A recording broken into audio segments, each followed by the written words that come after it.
وسلم مفتاح الجنة الصلاة أو كما قال عليه الصلاة والسلام. وقال الله سبحانه وتعالى إلى آية أخرى إن الله وملائكته يصلون على النبي يا أيها الذين آمنوا صلوا عليه وسلموا تسليما.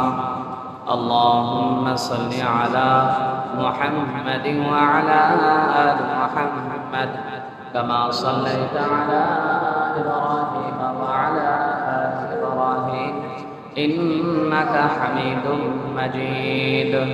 اللهم بارك على محمد وعلى آل محمد كما باركت على إبراهيم وعلى آل إبراهيم إنك حميد مجيد. اللهم سبحانك لا علم لنا إلا ما علمتنا إنك أنت العليم الحكيم. اللهم لا فهم لنا إلا ما فهمتنا إنك أنت الجواد الكريم. আলহামদুলিল্লাহ, আল্লাহ পাক রব্বুল আলামিনের দরবারে লাখো কোটি শুকর, যেই মহান রব্বে কারীম আমাদের সকলকে দুনিয়াবী সমস্ত ধরনের কাজের থেকে ফারেক করে নিয়ে মহান আল্লাহ তাআলার মহান হুকুম পালনার্থের উদ্দেশ্যে মসজিদে এসে জুমার নামাজের জন্য অপেক্ষা করার এবং কিছু দিনই আলোচনা করবার ও শুনবার তৌফিক দান করে দিলেন। এজন্য আমরা সকলে দিনের থেকে শুকরগুজার করি আলহামদুলিল্লাহ। সম্মানিত মুসল্লিয়ান কিরাম, সময়ের স্বল্পতার কারণে মূল আলোচনায় চলে যাচ্ছি। আজকে আমরা যে বিষয়টি নিয়ে আলোচনা করব তা হলো নামাজি পাঁচ প্রকার, ফলাফল পাঁচ প্রকার। নামাজি পাঁচ প্রকার, ফলাফল পাঁচ প্রকার। আজ বিশেষ করে যারা নামাজি তাদের জন্যই বিশেষ করে আজকের এই বয়ান। যারা নামাজি নয় তাদের জন্য তো আরো কঠিন বয়ান। নামাজ সবচেয়ে বড় ইবাদত। যতগুলি বড় ইবাদত আছে তার মধ্যে অন্যতম একটি বড় ইবাদত হলো নামাজ। আস-সালাত আজাল্লুল ইবাদাত। নামাজ হলো অনেক বড় ইবাদত। এজন্য নামাজের আলোচনায় বেশি এসেছে। কোরআনুল কারীমে প্রায় ৮২ জায়গার মধ্যে নামাজের কথাই এসেছে। একবার বললেই যথেষ্ট ছিল। আল্লাহ তাআলা যদি একবার বলতেন, একবার বলাই যথেষ্ট ছিল। এতবার বলার দ্বারা এই কথাটি প্রমাণিত হয় যে নামাজের গুরুত্ব অপরিসীম, ঠিক কিনা? নামাজের গুরুত্ব অপরিসীম এবং একটি অত্যাবশ্যকীয় পালনীয় ইবাদত। অবশ্যই অবশ্যই পালন করতে হয়। যারা পালন করি তারা তো আলহামদুলিল্লাহ, যারা পালন করতে পারি না তাদের কি অবস্থা আল্লাহ তাআলাই ভালো জানেন। তাদের সঙ্গে কি মুআমালা করবেন আল্লাহ তাআলাই ভালো জানেন। যাই হোক, আজকের বিষয় হলো মুসল্লি পাঁচ শ্রেণীর বা নামাজি পাঁচ ধরনের। নামাজি কয় ধরনের হয়? পাঁচ ধরনের হয়। আর ফলাফল পাঁচ ধরনের হয়ে থাকে। তো এই পাঁচ প্রকারের মধ্যে আজকে একটু জেনে নেই আমি কোন প্রকারের মুসল্লি, ঠিক কিনা? আমি কোন প্রকারের মুসল্লি এটা জানা দরকার আছে কিনা?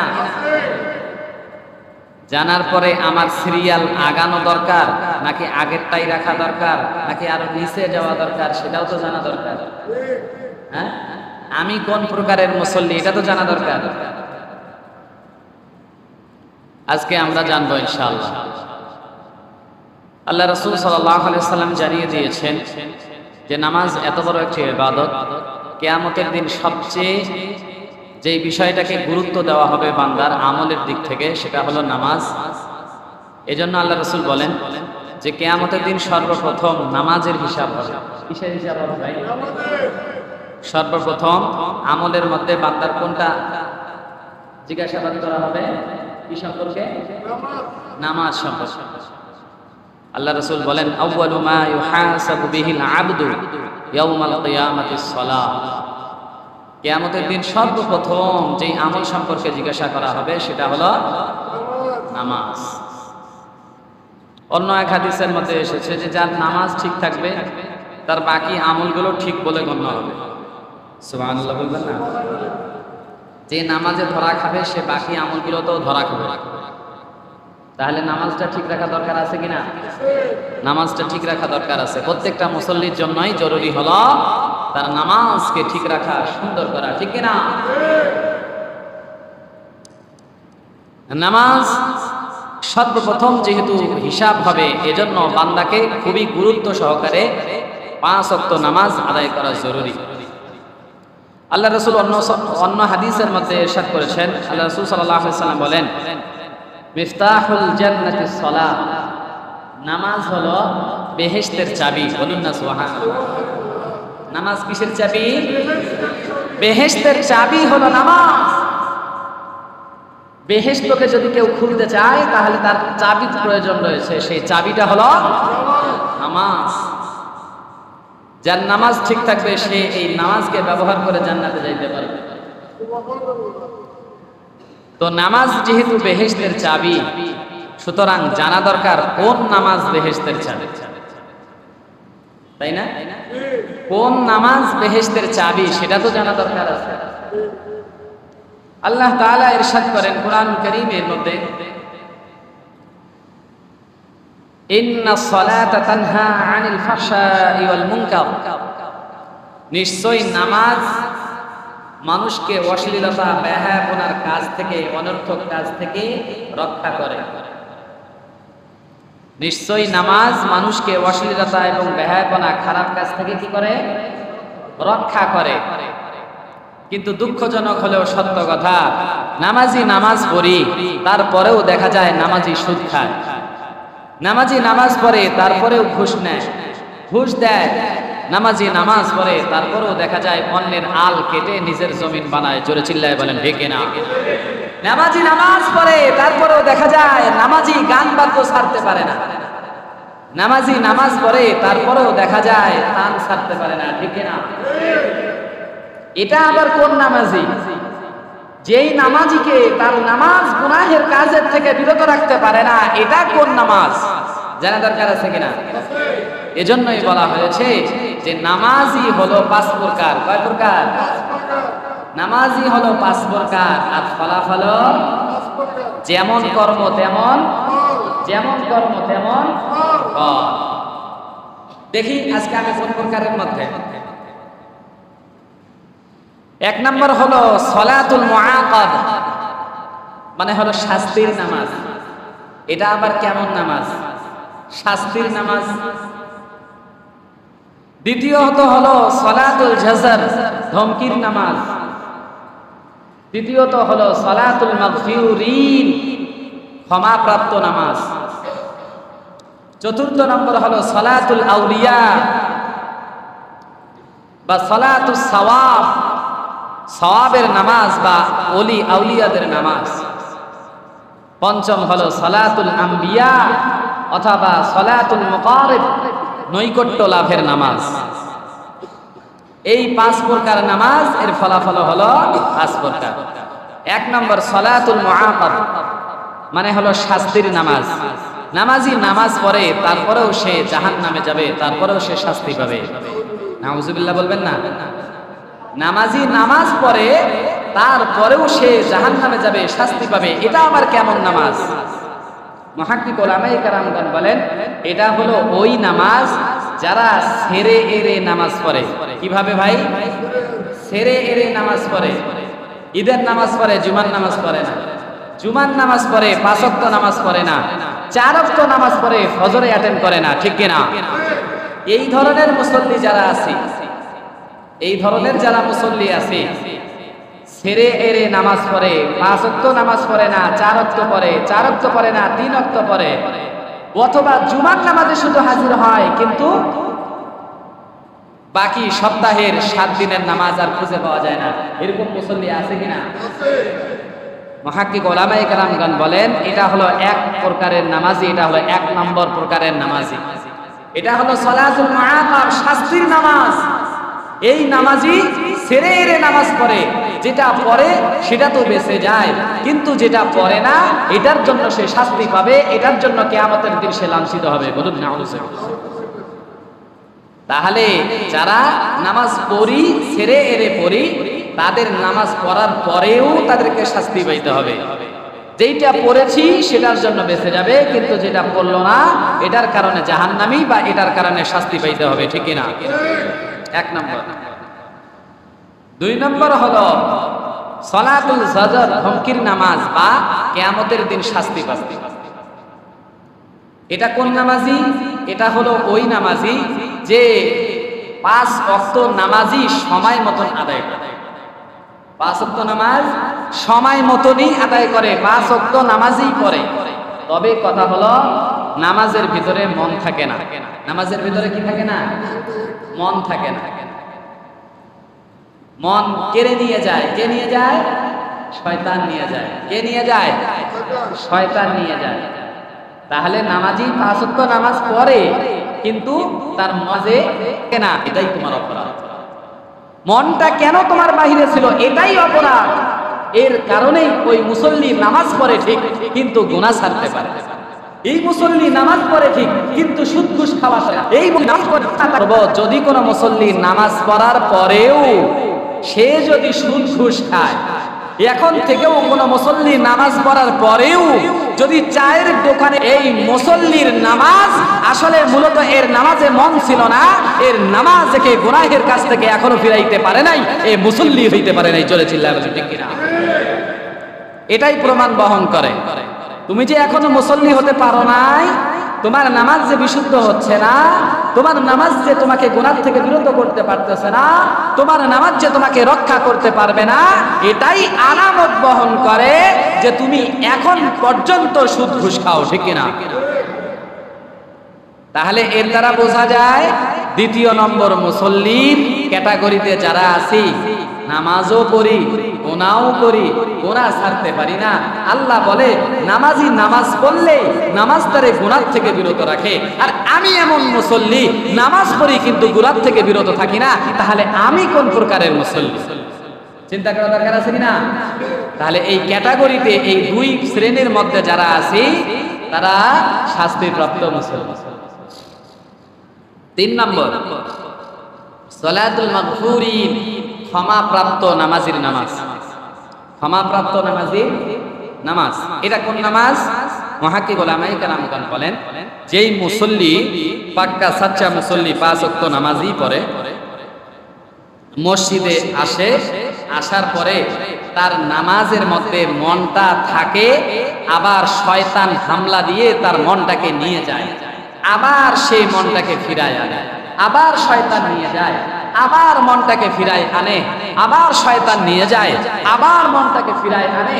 এইভাবে সালাম পর্যন্ত শয়তানের সঙ্গে যুদ্ধ করে, শয়তানের সঙ্গে পারাপারি করে।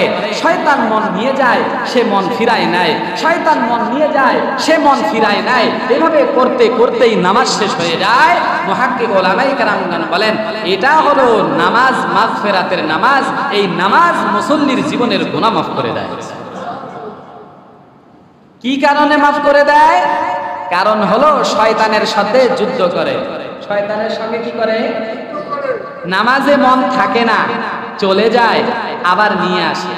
নামাজে মন থাকে না, চলে যায়, আবার নিয়ে আসে। মুহাক্কিক উলামায়ে কেরামগণ বলেন যে এর দ্বারা উদ্দেশ্য হলো যে শয়তানের সঙ্গে কারাকারি করা। কি করা? কারাকারি করা।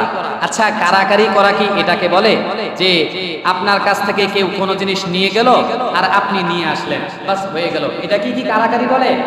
নাকি একজনে আপনার জিনিস নিবে, আপনি আবার তার কাছ থেকে নিবেন, সে আবার নিবে, আপনি আবার নিবেন, সে আবার নিবে, আপনি আবার নিবেন, এটাকেই কারাকারি না? এই কারাকারি করার কারণে মুসল্লির নামাজটা তার মাগফিরাতের কারণ হয়ে যায়। প্রত্যেক প্রার্থীর কাছেই আসে, ইমাম, মুয়াজ্জিন, খতিব, সাধারণ মুসল্লি, আলেম, ঠিক সবার কাছেই শয়তান উযকুর কাদা, আরে ওই কথা স্মরণ করো, আরে এই কথা স্মরণ করো, ওইটা স্মরণ করো, এইভাবে করে স্মরণ করাই দিতেই থাকে আর দিতেই থাকে। তো শয়তান এর স্পেশাল বাহিনী মানুষের উপরে আক্রমণ করে, হামলা করে। কোথায় আক্রমণ করে? শরীরে না অন্তরে? বলেন বলেন, কোথায়? অন্তরে। আল্লাযী ইওয়াসউইসু ফি সুদুরিন নাস, মানুষের অন্তরের মধ্যে শয়তান কি করে? কুপ্ররোচনা দেয়, কুমন্ত্রণা দেয়, মানুষকে অনেক কথা স্মরণ করিয়ে দিয়ে তার অন্তরটা, তার মনটা নামাজ থেকে বের করে। এটা হলো শয়তানের চক্রান্ত, শয়তানের হামলা। এই শয়তানের হামলা যে আপনার উপরে হয়েছে আপনি বুঝবেন কিভাবে? বোঝার জন্য আলামত আছে। কি সেই আলামত? শোনা দরকার আছে কিনা? শুনতে চাই? শোনেন, সহজ হিসাব। যখন দেখবেন নামাজ পড়তেছেন, নামাজের মধ্যে মজাদার মজাদার কিছু সুস্বাদু লাজুক এমন এমন কিছু বিষয় মাথায় আসে যেগুলো নামাজের বাহিরে আসে না। নামাজে দাঁড়াইলেই দেখবেন এমন এমন কিছু মজাদার বিষয় আসে, মনটা চায় শুধু সেইগুলোই নিয়ে কি করি, চিন্তা করি।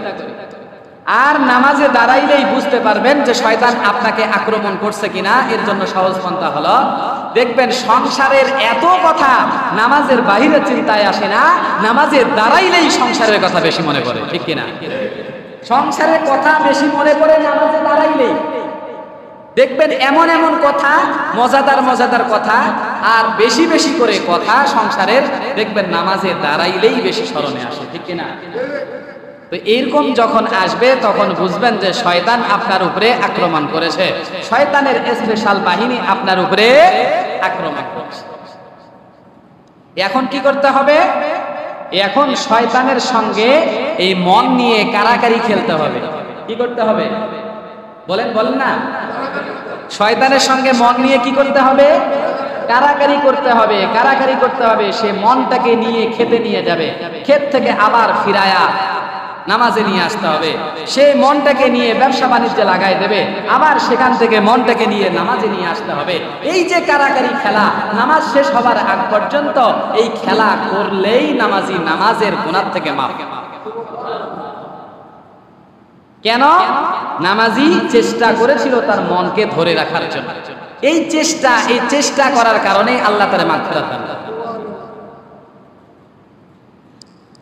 এই ধরনের মুসল্লি হওয়ার জন্য সকলকেই চেষ্টা করতে হবে কিনা? এখন শয়তানের সঙ্গে চাইলেই কি পারা যাবে? চাইলেই পারা যায়? চাইলেই পারা যাবে না। নিজের মন আর নিজের বিবেক বুদ্ধি খাটিয়ে যদি কেউ চেষ্টা করে শয়তানের সাথে পারবে? নাকি আল্লাহ প্রদত্ত পন্থা আর পদ্ধতি অবলম্বন করতে হবে? জোরে চিল্লায় বলেন। আল্লাহ প্রদত্ত পন্থা আর পদ্ধতি গ্রহণ করতে হবে, তাহলেই কেবলমাত্র শয়তানের ওয়াসওয়াসা, শয়তানের খারাপির থেকে বিরত থাকা বা রেহাই পাওয়া সম্ভব হবে। জোরে চিল্লায় বলেন ঠিক কিনা? নিজের মন গড়া কোনো পন্থা আর পদ্ধতি দিয়ে আপনি শয়তানের সাথে পেরে উঠবেন না। কেন? শয়তান আপনার থেকে বেশি কৌশল জানে, ঠিক কিনা? শয়তানকে আল্লাহ সব ধরনের ইলম আর হেলেম দিয়ে দিয়েছেন। আল্লাহর কাছে চেয়েছে, আল্লাহ দিয়ে দিয়েছে। যা, কিভাবে তুই আমার উম্মতকে নিয়ে যাস, তোর দলভুক্ত করিস, কিভাবে জাহান্নামের পথে নিয়ে যাস, যা তুই নিয়ে যা। আর আমি আল্লাহ বললাম, আমার বান্দা একবার চোখের পানি ফেলে আমার জন্য দোয়া করবে, আমি আল্লাহ তার জীবনের গুনাহ মাফ করে দেব। ও ভাই, এটা এমন এক নামাজ, নামাজির নামাজ তাকে গুনাহ থেকে বিরত রাখে। কি সেই পন্থা আর পদ্ধতি নামাজকে ধরে রাখার?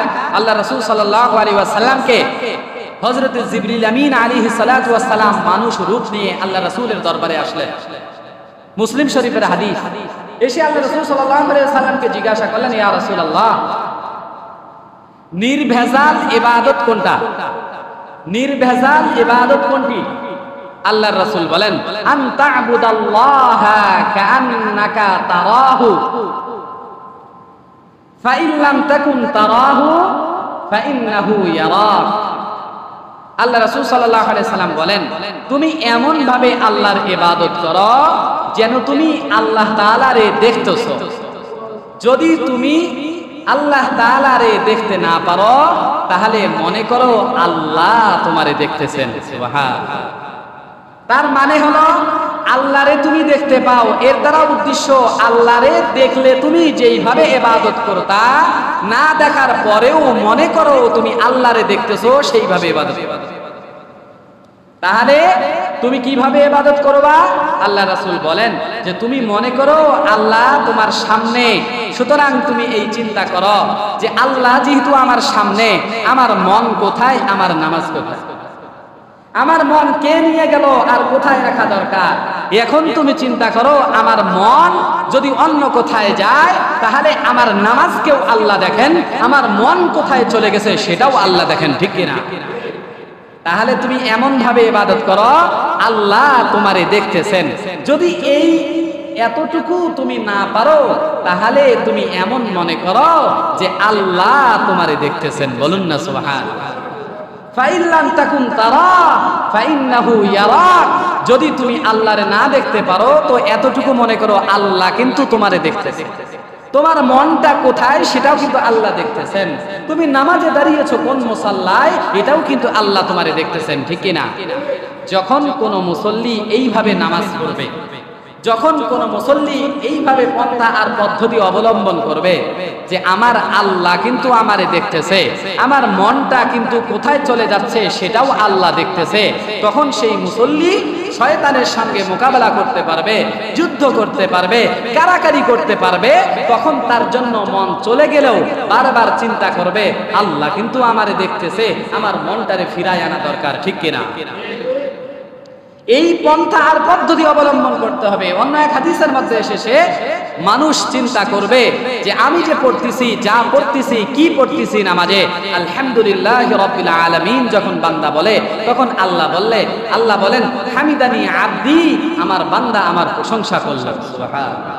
যখন বান্দা বলে আর রহমানির রহিম, আল্লাহ তখন বলেন যে আমার বান্দা আতনা আলাইয়া আব্দি, আমার বান্দা আমার সানা পাঠ করল। সুবহানাল্লাহ। যখন বলে মালিক ইয়াউমিদ্দিন তখন আল্লাহ বলেন মাজ্জাদানি আব্দি, আমার বান্দা আমার বরত্ব প্রকাশ করলো। সুবহানাল্লাহ। যখন বান্দা বলে ইয়্যাকা না'বুদু ওয়া ইয়্যাকা নাস্তাঈন, বান্দা যখন বলে ইয়্যাকা না'বুদু ওয়া ইয়্যাকা নাস্তাঈন তখন আল্লাহ পাক রব্বুল আলামিন বলেন বাইনি ওয়া বাইনা আব্দি, আমার এবং আমার বান্দার মধ্যে সেতু বন্ধন সৃষ্টি হয়ে গেল। বলুন না সুবহানাল্লাহ। আমার বান্দার মধ্যে কোনো আর ফাঁকা নেই, আমার বান্দার মধ্যে এমন এক সম্পর্ক স্থাপন হয়ে গেল। ওয়ালি আব্দি মা সালা, আমার বান্দা এখন যা চায় আমি আল্লাহ তার পূরণ করে দিব। আল্লাহ তাআলার কাছে যখন বান্দা এইভাবে ইয়্যাকা না'বুদু ওয়া ইয়্যাকা নাস্তাঈন বলা আরম্ভ করে দেয়, আল্লাহ পাক রব্বুল আলামিন কানে কানে এসে বলে ও আমার বান্দা তুমি কি চাইবা চাও, আমি আল্লাহ দিয়ে দিব। বলুন না সুবহানাল্লাহ। বান্দা যখন বলেন ইহদিনাস সিরাতাল মুস্তাকিম, আল্লাহ আমারে সঠিক পথ প্রদর্শন করুন, আল্লাহ বলে যাও তোরে দিয়ে দিলাম। সিরাতাল্লাযীনা আন'আমতা আলাইহিম গায়রিল মাগদুবি আলাইহিম ওয়ালাদ-দাল্লিন। বান্দা যখন এই আয়াতে কারিমা বলে আল্লাহ বলেন বান্দা তোমার চাইতে দেরি হলো, আমি আল্লাহ দিতে দেরি করলাম না। এইভাবে যখন কোনো বান্দা নামাজ পড়বে, দেখুন এই যে কথাগুলো বললাম, এই কথাগুলো এখনই খেয়াল করার দ্বারা শয়তানের কথা কিন্তু ভুলে গেছি, ঠিক কিনা? শয়তানের কথা কিন্তু এখনই মন থেকে চলে গিয়েছিল, ঠিক কিনা? তো বান্দা যখন এই আয়াতগুলো তেলাওয়াত করবে আর মনবে যে আল্লাহ আমার সামনে, আর আল্লাহরে আমি এই আয়াত তেলাওয়াত করতেছি, আল্লাহ আমার সঙ্গে কথা বলতেছেন, যখন এইগুলো মনে করবে তখন ওই বান্দার মন আর শয়তান নিয়ে যেতে পারবে না। নিয়ে গেলেও আবার শয়তানের কাছ থেকে কেড়ে নিয়ে আসা সম্ভব হবে। এজন্য আল্লাহ রাসূল বলেন যখন কোনো বান্দা মনে করবে যে আল্লাহ তারে দেখতেছে, এইভাবে ইবাদত করবে, তখন তার মন তাকে শয়তানের কাছ থেকে ফিরে আনা সম্ভব হবে। আর এই নামাজটা তার জন্য মাগফিরাতের নামাজ হবে। কেন? শয়তানের সাথে সে কারাকারি করেছিল নামাজ শেষ হওয়া পর্যন্ত। এই এতটুকু চেষ্টার কারণে আল্লাহ তাআলা মাফ করে দিবেন। এরপর 4 নম্বর নামাজি, 4 প্রকার নামাজি, চতুর্থ প্রকার, এটা হলো সালাতুল আউলিয়া, ওলি আল্লাহদের নামাজ অথবা কোনো মুমিন ব্যক্তির নামাজ। এই নামাজটা সওয়াবপ্রাপ্ত নামাজ। এই নামাজটা যদি কেউ এভাবে পড়তে থাকে তাহলে ওই ব্যক্তির নামাজটা আসমান থেকে সে বারংবার শুধু সওয়াব তার জন্য নাজিল হতেই থাকে আর হতেই থাকে। কি সেটা? সেটা হলো যে শয়তানের সঙ্গে তো মন নিয়ে কারাকারি করেছিল, একটা দীর্ঘ সময় যখন চলে যায় নামাজি নামাজে দাঁড়ায় আর শয়তানের সঙ্গে মন নিয়ে কারাকারি করে, এভাবে প্রায় দিন যেতে যেতে যেতে যেতে মুসলমানের এমন একটা অবস্থা হয়ে যায় শয়তান আর তার সঙ্গে পারে না। বলে এ তো নামাজে মন কেড়ে নিলেও আবার ফিরিয়ে আনে, আবার কেড়ে নিলে আবার ফিরে আনে। এই যে চেষ্টা করে, দীর্ঘদিন থেকে এর পিছনে লেগে আসি, কিন্তু এই মনটারে শুধু নামাজে ফিরায় আনে। না না, এরে আর ধোকা দিয়ে লাভ নাই, এরে ছেড়ে দাও, চলো অন্য একজন রে ধরি। যখন এইভাবে শয়তান তারে ছেড়ে দিয়ে চলে যায় তখন তার মনটা শুধু নামাজেই লেগে থাকে। এটা কি কোনো সাধনা ছাড়া না দীর্ঘদিন সাধনার পর? দীর্ঘদিন সাধনার পরে, দীর্ঘদিন ট্রেনিং দেওয়ার পরে আপনার মন নিয়ে যায়, আপনি আবার নিয়ে আসেন, আবার নিয়ে যায়, আবার নিয়ে আসেন। এই দীর্ঘদিন ট্রেনিং দেওয়ার ফলে শয়তান এখন আপনার সাথে আর পারে না, ভেগে গিয়েছে। এই ভেগে যাওয়ার কারণে আপনার মন এখন শুধু নামাজেই থাকে, নামাজ পড়লে শুধু মনটা নামাজেই থাকে। আল্লাহর রাসূল সাল্লাল্লাহু আলাইহি সাল্লামের পক্ষ থেকে মুহাক্কিক ও উলামায়ে কেরামগণ বলেন, এই যে তোমার মনটা শুধু নামাজেই থাকে আর নামাজেই থাকে, এই অবস্থা যখন কোনো মুসল্লির সৃষ্টি হয়ে যায় তখন সেই নামাজের জন্য মুসল্লির আসমান থেকে আল্লাহ তাআলার পক্ষ থেকে শুধু একের পর এক সওয়াব নাজিল হতেই থাকে আর হতেই থাকে। তাহলে এটা হলো চতুর্থ প্রকারের নামাজ। পঞ্চম প্রকারের নামাজি, সময় সংক্ষেপ করতেছি। পঞ্চম প্রকারের নামাজি হলো সালাতুল আম্বিয়া, মানে হলো আম্বিয়াদের নামাজ, নবীদের নামাজ। এটা হলো নৈকট্য প্রাপ্ত নামাজ। নবীদের গুনাহ নেই কিন্তু নবীরা তারপরেও নামাজ পড়ে কেন? এর কারণ হলো আল্লাহর নৈকট্য লাভ করা, আল্লাহর সঙ্গে কথোপকথন করা, আল্লাহর সঙ্গে কথা বলা নামাজ। কিসের নামাজ ভাই? আল্লাহর সঙ্গে কথা বলার নামাজ। যখন কোনো বান্দা নামাজের মধ্যে একাগ্রতার সাথে সে যখন মনকে গভীরতার সাথে নামাজ পড়তে থাকে আর মনে মনে চিন্তা করে আমি যা বলতেছি এটা তো আল্লাহর সঙ্গেই কথা বলতেছি। যখন বলি আলহামদুলিল্লাহি রাব্বিল আলামিন, আমার আল্লাহ বলে হামিদানি আব্দি। এভাবে যখন আমি আর রহমানির রহিম বলি তখন আল্লাহ বলেন যে আসনা আলাইয়া আব্দি। যখন বলি মালিক ইয়াউমিদ্দিন তখন আল্লাহ বলেন মাজ্জাদানি আব্দি। এইভাবে আমি কথা বলতেছি আল্লাহর সঙ্গে, আল্লাহ প্রত্যেকটা কথার জবাব দিচ্ছে। যখন এইভাবে মানুষ নামাজ পড়তে থাকে, নামাজের মজা পাইতে থাকে আর আল্লাহ তার নৈকট্য বাড়াইতেই থাকে, তার নৈকট্য বাড়তেই থাকে আল্লাহ তাআলার কাছে।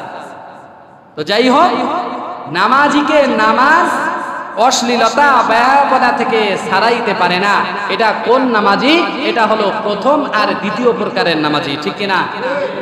নামাজিকে নামাজ অশ্লীলতার থেকে ফিরাইতে পারে না। এটা হলো প্রথম এবং দ্বিতীয় প্রকারের মুসল্লি, যারা ছেড়ে এড়ে নামাজ পড়ে। দ্বিতীয় প্রকার হলো যারা পাক্কা সাচ্চা 5 ওয়াক্ত নামাজ সময় মতনই পড়ে কিন্তু তাদের মন মসজিদে থাকে না, নামাজে থাকে না।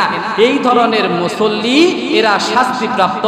আর এই নামাজিদেরকে তাদের নামাজ অশ্লীলতা ব্যয়াপনা খারাপ কাজ থেকে বিরত রাখতে পারে না। তাহলে সর্বনিম্ন প্রকারের নামাজি হতে হলেও পাক্কা সাচ্চা মুসল্লি যদি হতে চাই তাহলে কোন প্রকারে আসতে হবে ভাই? তৃতীয় প্রকারে আসতে হবে। কোন প্রকারে? তৃতীয় প্রকারে 3 নম্বর মুসল্লি কমপক্ষে হতে হবে। সেটা হলো যে শয়তানের সঙ্গে কারাকারি করতে হবে। মন নিয়ে যাবে তারপরেও মনকে ফিরায় আনবো, আবার নিয়ে যাবে আবার মনকে ফিরায় আনবো। এই চেষ্টাটুকু করার কারণে আল্লাহ আপনারে খারাপ কাজের থেকে বিরত রাখবে, আপনার গুনাহ মাফ করে দিবে।